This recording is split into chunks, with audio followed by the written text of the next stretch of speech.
Samedi 22 avril, Accolade présente Balade au son du K de 19h à minuit avec Eric Kozak, figure emblématique du K, et le groupe Réel de Brigitte Zabarel, orchestre 100% féminin. Artiste invité, Ami des Îles, la troupe d'Accolade et Musique Tambou Martinique. À gagner 2 bons de 100 € sur l'achat de billets d'avion vers les Antilles chez Billets Discount. Samedi 22 avril, Accolade vous donne rendez-vous à la salle des fêtes de Villeneuve-la-Garenne, avenue du 8 mai 1945. Billets en vente sur Bizouk. Renseignements 06 15 06 38 76 ou agiaccolade.com. Encore tout le monde rendez-vous à Villeneuve-la-Garenne le 22 avril. Dans toute la avorté comme maturité. Tout le monde là. Boudoum. Guadeloupe, actualité.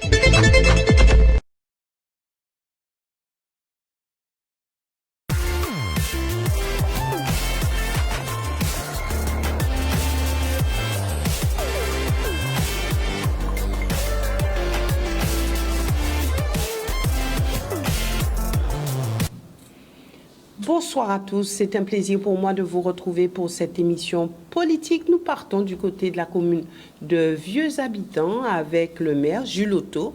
Jules Otto qui est maire de cette commune, mais il est aussi conseiller départemental. Avec lui, nous ferons un petit tour de l'actualité. Et puis, nous irons un petit peu plus loin au niveau de sa commune, du conseil départemental. En tout cas, nous cheminerons ensemble. Jules Otto, merci d'avoir accepté cette invitation. Alors, plusieurs actualités. Une actualité qui fait bondir certains.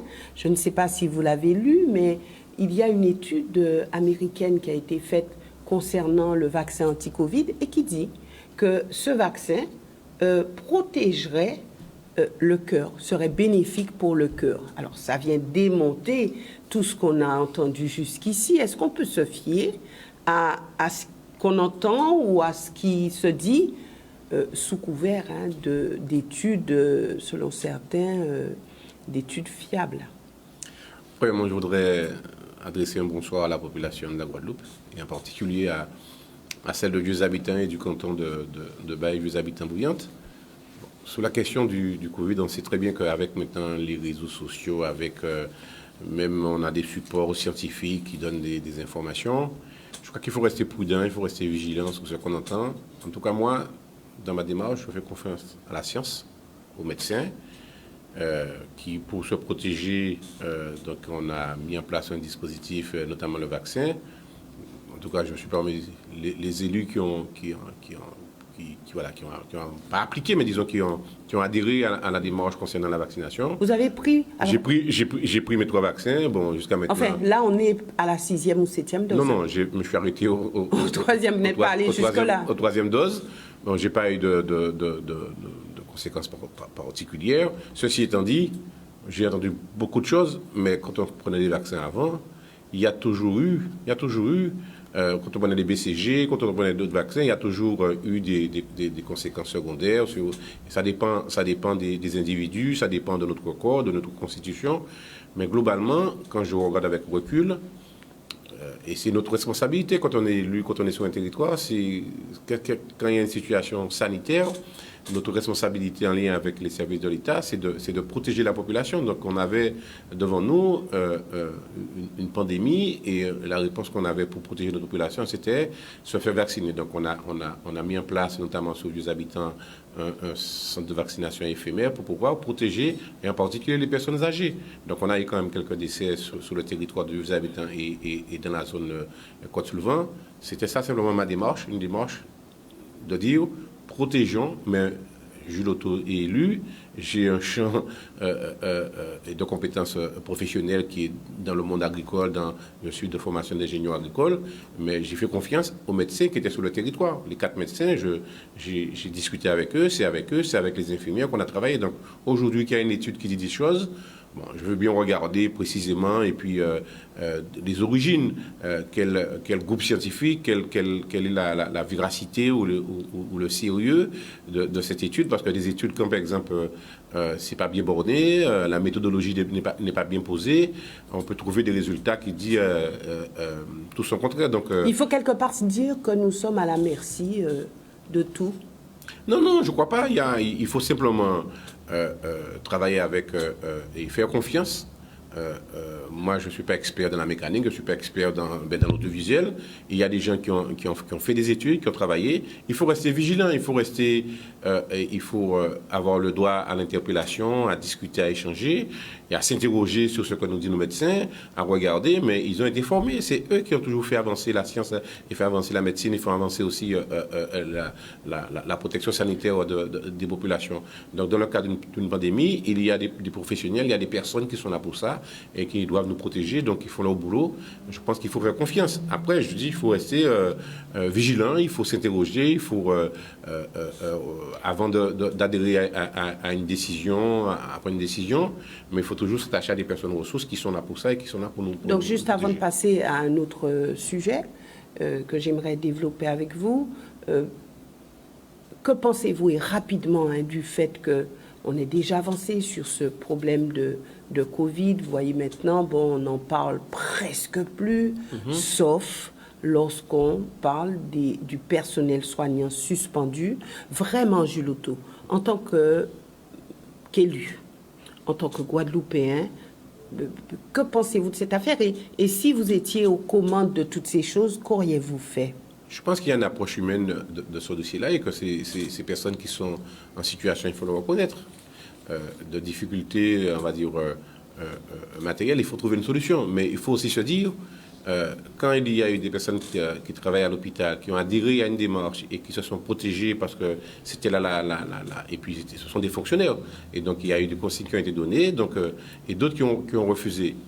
Pour des raisons, c'est pas la peine de revenir sur le passé, comment ça a été fait, comment ça a été dit, quelle est derrière la ligne peut-être idéologique aussi qui est derrière. Globalement, ce qu'il faut retenir, c'est que, en tout cas, il y a des gens qui sont en situation de souffrance et qu'il faut trouver une solution. Je pense qu'il y a des solutions techniques à trouver. Je pense que dans le cadre de ce qu'on appelle la fonction publique, il y a les trois fonctions publiques: fonction publique hospitalière, fonction publique d'État et fonction publique territoriale. Il y a des possibilités.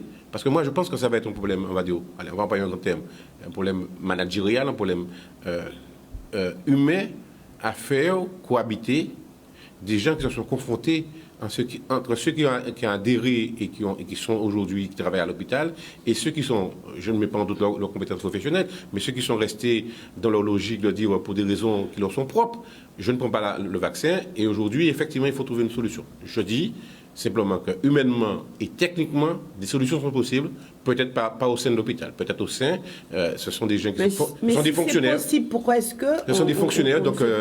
Mais moi, au-delà de... Je ne rentre pas dans les détails. Je dis simplement aujourd'hui qu'il y aura une difficulté réelle de faire travailler ensemble ces deux bulletins. Donc, il faut anticiper cela. Il faut peut-être préserver les gens par rapport à leur situation professionnelle, leur situation, on va dire, salariale, de les réintégrer, mais les réintégrer dans des services publics où ils peuvent travailler, parce que, par exemple, si on prend, par exemple, ce sont des métiers, des personnes qui relèvent de la santé, on trouve toujours à l'éducation nationale, on trouve à l'ARS, on trouve peut-être dans oui, pour vous, ne pas les réintégrer forcément à l'hôpital quand ce sont moi, je pense des hôpitaux. Moi, je pense que ça peut poser un problème de cohabitation, et voilà, j'en parle le terme, problème, après, de manager, de faire vivre ensemble des personnes quasiment plus d'une année qui se sont opposées. N'oubliez pas quand même, quand on a été au sommet du mouvement, comment ça a été un peu violent. Donc, on peut penser qu'à l'intérieur, on peut avoir aussi des personnes qui vont réagir et qui ne sont pas d'accord. Donc je pense ce que vous dites, c'est que l'ambiance au niveau même des services ne sera pas bonne, donc je pense qu'il faut anticiper cela, et il faut trouver, je parle pas de rupture conventionnelle ou autre chose, je parle effectivement d'intégration, mais quand on parle d'intégration de fonctionnaires de la fonction publique, il y a à discuter, à échanger. Je crois qu'il y a des élus qui sont d'accord à les réintégrer, que ces élus-là proposent dans leur collectivité des possibilités d'intégration de ces agents-là, de ces personnes-là. D'accord. Maintenant, nous partons vers un autre sujet où il y a eu de grosses mobilisations, notamment dans l'Hexagone. Il y a eu aussi quelques mobilisations ici en Guadeloupe, le problème des retraites. Alors, est-ce que lorsque vous avez vu toutes ces personnes dans les rues, lorsqu'on regardait les images, est-ce que vous avez cru que le gouvernement aurait plié sur son projet de réforme des retraites. Est-ce que vous y avez cru lorsque vous avez vu ce monde lors de la dernière mobilisation dans les rues, notamment dans l'Hexagone? Est-ce que pour vous, le gouvernement allait plier? Je vous apporterai une réponse en deux temps. Premièrement, la question de plier, je ne crois pas que ce soit ça la démarche quand il y a un mouvement social. C'est de faire reculer, c'est de faire qu'il y ait une nouvelle renégociation, une discussion autour de projets. On voit qu'effectivement, il n'y a pas une adhésion. On le fait pour la population, on le fait pour le peuple. Le peuple dit clairement, ça ne nous convient pas. C'est quand même une épreuve de force. Voilà, ça ne nous convient pas, il faut revoir. Donc je peux entendre que... Mais ça peut... le président de la République aurait pu sortir par le haut en disant « Ok, je vous ai entendu, je revois ». On ne dit pas, peut-être que l'idée de dire effectivement sur la question de la réforme des retraites, il y a à discuter parce qu'il y a peut-être des choses à tenir compte du vieillissement de la population, du modèle français, qu'il faut effectivement faire une réforme par rapport à ça. Mais on voit bien qu'il n'y a pas eu suffisamment de concertation, de discussion avec les partenaires sociaux. Donc il y a et quand on regarde, le président actuel n'a pas été élu sous ce programme-là. Aujourd'hui, c'est une réforme quasiment inutile. Parce qu'aujourd'hui, la moyenne d'âge de départ à la retraite est déjà de 64 ans. Simplement, il y a des tranches, il y a des segments de population, notamment les femmes, notamment les personnes qui ont eu des carrières lâchées. Même au niveau de la retraite, même au niveau de la retraite, les femmes subissent une inégalité par rapport aux hommes. Oui, je vous le confirme. Donc ça, il fallait revoir tout cela. Donc il n'y avait pas lieu d'y aller. Mais deuxièmement, quand on voit cette mobilisation, on aurait pu penser que le président de la République, le gouvernement, dit « Ok, je retire ce projet de réforme, on va revenir autour de la table, discuter de la concertation, et ainsi de suite. » Donc, reculer pour représenter notre projet. C'était ça normalement, et quand on voit une telle mobilisation.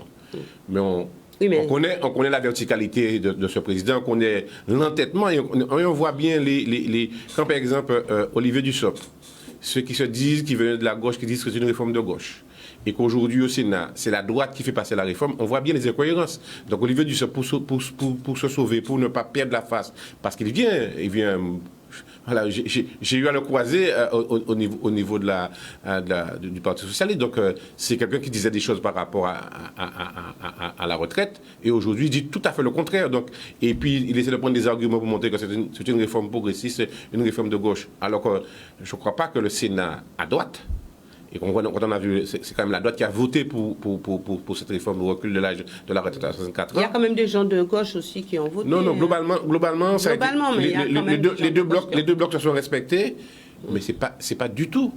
On voit bien les incohérences et on voit bien les dérapages entre ce qui se fait actuellement au niveau de l'Assemblée nationale, où on voit un ministre qui perd ses nerfs. On voit Olivier Dussopt à un moment donné aussi n'arrive plus à se contrôler. On voit bien qu'il y a beaucoup d'incohérences.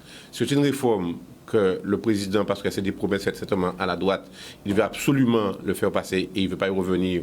Mais on voit bien qu'il n'y a pas une adhésion, malgré... Et c'est ça qui va petit à petit, quand on parle d'adhésion de la population à la démocratie, de venir voter, ainsi de suite. Quand on voit qu'un président, et pour se faire élire, a eu quand même... pour justement ne pas arriver avec une présidente RN au niveau de la France, et qu'aujourd'hui n'entend pas le peuple, n'entend pas les gens qui l'ont mis au pouvoir, ça pose un problème. Et effectivement, après, quand on parle de la démocratie est en recul, quand on a ces pratiques-là, c'est justement ces pratiques-là qui font reculer la démocratie. Alors l'argument de certains, je peux rapporter à la Guadeloupe, la vie chère. Alors, vous entendez certaines personnes qui vous disent moi, pourquoi je vais partir plus tôt à la retraite alors que j'ai des difficultés avec un salaire à taux plein à joindre les deux bouts. Donc, partir à la retraite, c'est me mettre dans plus de précarité. C'est... on tourne en rond. Parce que la vie chère vient aussi se mêler à ce problème de retraite. Alors, et justement en particulier, nous élus locaux, pour les fonctionnaires territoriaux, on peut en témoigner. Et c'est parce que justement, il y a un combat depuis longtemps qu'on dit simplement d'intégrer, mais ça va aussi venir impacter les budgets des communes. Donc il faut qu'on soit prudent là-dessus. J'allais y arriver avec vous. Il faut aussi voilà, prendre le temps d'en discuter. Mais c'est un vrai sujet. Il y a aujourd'hui, et quand on prend globalement la fonction publique territoriale, on est à 17 000 agents territoriaux, 16 000, 17 000. Il y a plus de 80%, 85% de catégorie C. Donc, des revenus qui sont autour de 2000, 2500 euros avec les 40%. Donc, quand on va avoir la retraite, on perd les 40%, plus on perd encore notre décote. Donc, on est globalement, ces agents sont souvent à moins de 1000 euros de retraite. Donc, qu'est-ce qui se passe? Globalement, parce qu'ils ont des enfants qui font des études, parce qu'ils ont encore des charges, parce qu'ils ont encore d'autres formes à faire face à la vie chère, comme vous dites. Et donc, ils reculent leur départ. Et donc, ils partent à 67 ans. Mais ils ne partent pas heureux, parce qu'en fait, s'ils pouvaient partir à 63 ans, 64 ans, ils l'auraient fait simplement. Moi, j'ai des agents qui sont à vieux habitants qui traînent pour partir, parce qu'il y a ce problème qui est derrière, parce qu'ils savent très bien ce qu'ils vont avoir. Donc, il y a ce sujet-là qu'on doit mettre sur la table. Mais c'est ça qu'il faut qu'on Mais pourquoi justement on élude les vrais problèmes? Parce qu'on parle de la retraite, on en parle comme ça, mais les choses sont liées. Non, mais c'est tout ça. Il faut tout mettre sur la table pour arriver qu'on demande. En dehors de, globalement, la réforme de la retraite pose un problème au niveau national, donc on est embarqué dedans. Et puis on avait dit qu'il faudrait avoir un regard particulier, d'ailleurs c'est la position qu'Olivier Nicolas défend souvent du Parti socialiste, il faut qu'il y ait un regard particulier en Outre-mer et dans notre cas en Guadeloupe sur la question des femmes, sur la question de la précarité pour ces personnes qui vont, pour la question des personnes qui ont des carrières hachées qu'on a beaucoup en Outre-mer et en particulier en Guadeloupe, et sur la question des 40% dans la fonction publique territoriale, et même aussi dans la fonction publique d'État, et comment, quand on arrive à la retraite pour les catégories C qui n'ont pas un salaire élevé et qui vont avoir une perte de 40% et avoir une autre décote. Donc, qu'est-ce qu'on fait? Globalement, on met sur le territoire des nouveaux pauvres, des nouvelles personnes qui vont être dans la précarité. Et donc, des personnes qui, moi je connais un monsieur comme ça, oui. Des personnes qui ne voient pas comment elles vont arriver à joindre les deux bouts, et pour certaines qui se suicident. Donc, il y a un problème. Mais c'est ce dossier-là qu'on demande à l'État.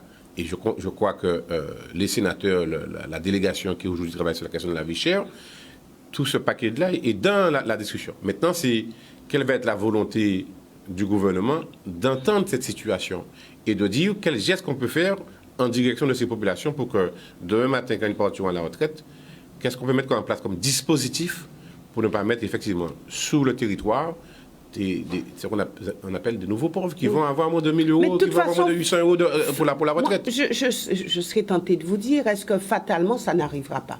Lorsqu'on regarde un petit peu comment la société fonctionne, lorsqu'on regarde les décisions qui sont prises ou les silences qui aussi peuvent condamner, lorsqu'on regarde, on se dit que de toute façon on va y arriver. En tout cas, ce qui nous concerne, et je pense qu'on a entendu ma voix, on a entendu la voix d'Olivier Nicolas, de Victorin Lurel ou d'autres élus, et au-delà des prises de position, mais on fait entendre notre position sur la question, et on dit clairement qu'il faut une concertation avec le gouvernement pour arriver à traiter ces situations particulières qu'on a en Guadeloupe pour ce public, et ne pas mettre sur le territoire des nouveaux pauvres et des gens qui vont avoir des retraites à moins de 800 euros, moins de 1 000 euros.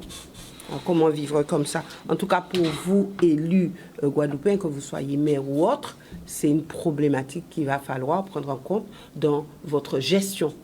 Oui, parce que l'autre difficulté pour nous, effectivement, on peut entendre, et je pense que si c'est le cas, mais ça va venir impacter le budget, parce que si on met, OK, on intègre la question des 40% pour la question de la retraite, ça signifie aussi que dans la masse salariale, ça va entraîner des coûts en plus pour le budget des communes. Donc il faut mettre ça sur la table, il faut en discuter pour savoir comment nous on peut le supporter. Mais en tout cas, si c'est pour améliorer la situation des retraites, parce qu'on peut aussi gagner, c'est-à-dire que les agents aujourd'hui qui ne sont ce qu'on appelle technicité vieillissement, qui restent là parce qu'il y a un problème de niveau de retraite qu'ils vont avoir, mais qui ne sont plus donc tellement productifs. Partir plus tôt à la retraite. Partir plus tôt, donc quelque part, même si ça va venir impacter notre masse salariale, mais si derrière on va gagner, on va dire, c'est pas un mot qu'on va beaucoup dans la fonction publique territoriale, mais en productivité, notamment pour les agents qui sont dans les services restauration, qui sont dans les services techniques, et qu'on peut derrière avoir une marge de dire, tiens, on peut aller prendre 2-3 jeunes en plus qui vont être plus productifs, qui vont apporter d'autres approches, d'autres compétences. Il faut calculer tout cela et dire du coup qu'est-ce qui va impacter notre budget, mais qu'est-ce qu'on va gagner. Je pense que le débat, il faut l'ouvrir. En tout cas, moi aussi, j'y suis favorable. Vous êtes favorable? Je suis favorable pour ouvrir le débat. Est-ce qu'au niveau de l'association des maires, vous en discutez? Oui, avec José Saboté, c'est un sujet qu'on mettra sur la table et qu'on discute, mais après, la question des retraites, il faut légiférer. La question des retraites, il faut avoir un débat avec le gouvernement. Aujourd'hui, on a un gouvernement vertical qui n'entend pas. C'est ça. On a un gouvernement qui n'entend pas, qui reste dans sa verticalité et qui ne voit pas la souffrance de la population. Mais est-ce que vous, élus sur le plan local, vous entendez la souffrance des Guadeloupéens, de votre population? Mais on entend très bien. Dans les décisions que vous prenez, est-ce que ça se reflète? Mais pour le moment, si on parle de la question des retraites, sur la question des retraites, nous, on est prêt à se mettre autour de la table pour trouver des réponses techniques. Je pense qu'il y a des réponses techniques et qu'on peut l'aborder. Après, il faut légiférer, il faut avoir le gouvernement qui est en train de vous dire, OK, sous ce sujet-là, en Outre-mer, compte tenu des particularités, dans cette réforme apparemment qui va être votée, il y aura un article qui va dire que pour l'Outre-mer, il y a tel dispositif. C'est ce qu'on attend. Mais on est prêt à leur faire des propositions sur comment faire en sorte que nos agents territoriaux, nos fonctionnaires en Outre-mer et en Guadeloupe puissent partir et puis à vivre décemment de leur retraite avec un niveau de retraite qui leur permet de vivre correctement. Ouais. C'est tout ce qu'on peut espérer. C'est tout ce qu'on peut espérer, tout à fait. Mais ça passe par un combat avec se faire entendre et puis aussi en lien avec la population, avec les partenaires sociaux. Mais maintenant, je vais arriver sur le sujet de votre commune et je fais le lien. Comment ça se passe pour vous? Est-ce que financièrement vous êtes à l'aise? Est-ce que financièrement vous pouvez aller jusqu'au bout de vos ambitions? Alors, disons que bon, je savais dans quelles conditions je prenais une collectivité. Donc, la situation financière n'était pas très bonne. Elle s'est améliorée.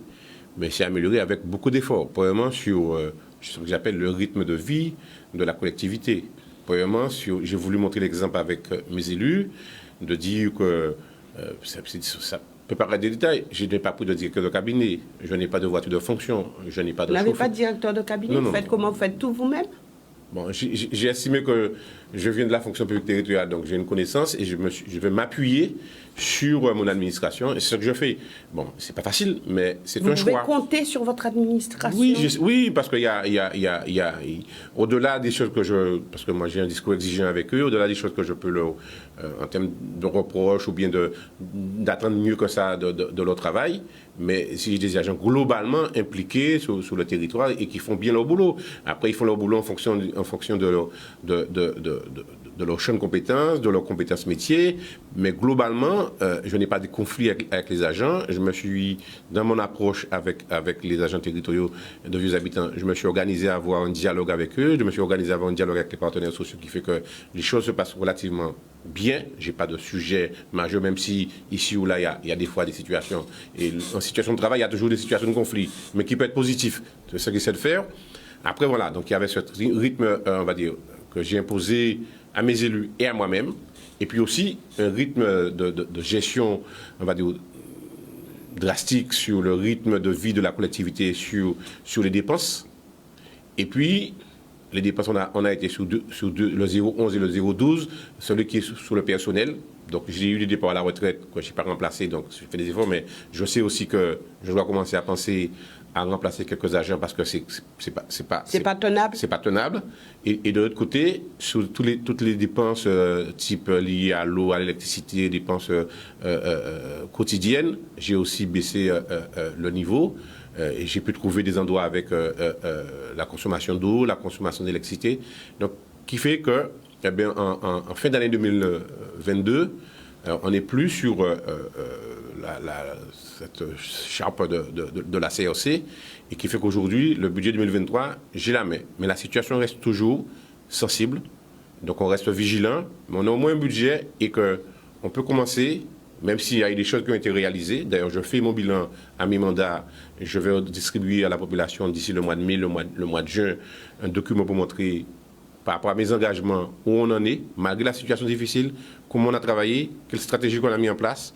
Et avec les partenaires institutionnels, donc les services de l'État, avec l'AFD, avec les agences qui sont autour des services publics, notamment le Conservatoire du littoral, l'agence des 50 pas, et ainsi de suite, avec ces organismes-là, avec le Parc national, avec l'Office de l'eau, on arrive sur des dossiers qu'on doit monter à avoir un accompagnement. Et puis, bien entendu, les deux collectivités qu'on dit majeures, région, département. Qui travaillent de concert? J'ai fait un travail de concert. Je sais que je suis, par exemple, conseiller départemental. Je suis dans la minorité au conseil départemental. Tu vois, je ne dis pas que je suis dans l'opposition, je dis que je suis dans la minorité. Et je travaille voilà, quand il faut travailler en bonne intelligence avec le président de notre bar, je le fais. La preuve, le président de notre bar qui a une logique pour dire que c'est penser Guadeloupe et agir Guadeloupe.